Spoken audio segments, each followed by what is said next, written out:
Bikin bakpao dengan dua rasa. Halo guys. Ini pertama kalinya aku bikin bakpao. Pertama ini aku mau nyiapin airnya dulu. Airnya ini tuh anget-anget kuku ya guys. Tambahin 2 sendok gula pasir dan 1 sendok permipan diaduk kayak gini sampai membuih guys. Selanjutnya ini aku siapin tepungnya dulu. Sekitar 250 gram. Dan ini setelah didiamin beberapa menit membuih seperti ini ya guys permipannya. Udah aku siapin tepungnya. Sekarang ini aku tambahin baking powder, ada garam. Terus ini permipannya aku masukin ke dalam sini, dicampur aduk kayak gini sampai merata. Nah, kalau udah setengah kalis kayak gini, jangan lupa ditambahin minyak ya guys. Aku tambahin minyak sekitar 2 sendok makan sama vanili cair guys. Lalu ini aku uleni sampai kalis kayak gini. Dan sekarang ini aku mau siap alas adonannya. Ini aku pindahin ke atas alas adonan kayak gini biar lebih enak dan leluasa nguleninya guys. Aduh, jadi nggak sabar kira-kira gimana ya bakpao pertama kali buatanku ini.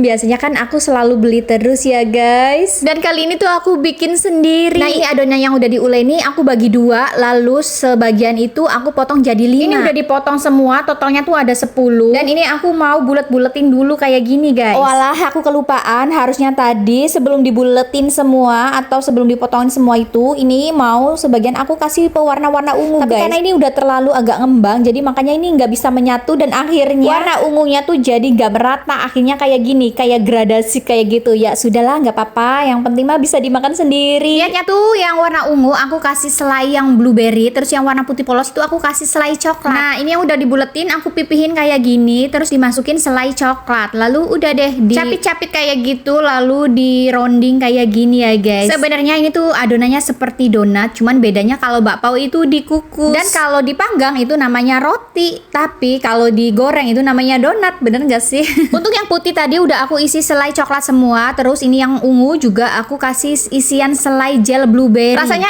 enak, manis, asem, jadi anak tuh nggak bosen guys, nggak harus manis terus, anak-anak juga suka. Setelah udah dibuletin semua, ini aku rounding sekitar 15 menit kayak gini, aku tutupin pakai tisu biar hasilnya lebih mengembang. Dan ini setelah 15 menit dan akhirnya mengembang guys, Masya Allah. Dan itu mau aku kukus. Nah, kalau yang nggak punya kukusan kayak aku, bisa pakai kukusan yang bulat ya guys, tapi harus dilapisi kain. Tapi kalau kukusan segi 4 kayak punya aku ini nggak perlu pakai kain lagi ya guys. Dan ini ngukusnya sekitar 10 menit api kecil aja. Aduh, deg-degan gimana ya hasilnya. Dan ini tuh udah 10 setelah menit. Setelah 10 menit kompor dimatiin, tapi nggak langsung dibuka. Aku diemin setelah 5 menit kemudian guys. Jadi katanya tuh biar nggak kisut-kisut keriput gitu kulitnya. Ini bakpaonya aku angkatin di atas piring kayak gini dan tara, Masya Allah, akhirnya berhasil juga. Nah, ini si bocil aku nggak sabaran banget tuh kan, anak-anak aku udah pada rebutan aja, nggak sabaran minta bakpao. Oke, si bocil-bocil tadi udah pada ngambil satu-satu. Sekarang ini saatnya aku mau nyobain dulu. Wow, coklatnya melimpah dan rasanya Masya Allah enak banget, nggak kalah sama yang keliling itu loh. Biasanya aku tuh beli sama bakul keliling yang bakpao pakai mobil kayak gitu guys, tapi akhir-akhir ini tuh lagi nggak jualan. Berhubung anak aku tuh ngerengek terus, jadi ini aku makanya pertama kalinya nih bikin bakpao kayak gini. Dan Masya Allah, ini tuh anti gagal, enak banget. Dan kalau begitu videoku sampai sini dulu ya, dadah.